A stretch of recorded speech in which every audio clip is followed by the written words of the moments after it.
Hoy, kayong mga babae, pag nasaktan kayo, nasaktan kayo. Pero hindi ibig sabihin nun kailangan nyo nang isisi sa mga bago nyo makikilala. Hindi tama yun ha. Huwag kayong ganyan. Hindi ko mo nasaktan kayo ng nauna, sasaktan din kayo ng susunod pa. Ay, hindi pwedeng ganun. Oo, naintindihan ko kayo na magkaroon kayo ng trauma, nasaktan kayo, nagkaroon kayo ng takot. Eh kung ganyan ang ganyan at hindi nyo palalayain ang sarili nyo sa kasakitan ng dahil sa nasaktan kayo, eh paano kayo magtitiwala ulit sa bago? Paano kayo magiging masaya? Sige nga. At saka napaka-ampere nyo naman, di ba? Isipin mo, binigyan mo ng pagkakataong mahalin mo yung taong nanloko sa'yo. Tapos yung bagong makikilala mo, hindi mo bibigyan ng pagkakataon na malay mo pwedeng maging totoo sa'yo. Di ba? Hindi pwedeng ganyan na pag nasaktan ka, isisisi mo sa iba.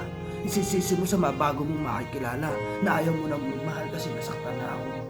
Eh paano kung siya pala? Di ba?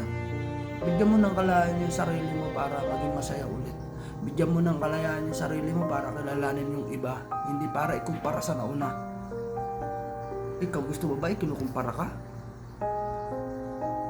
Di ba? Ang pangit, di ba? Bigyan mo ng pagkakataon na kilalanin siya. Hindi yung ganyan. At para naman sa mga lalaki, ha?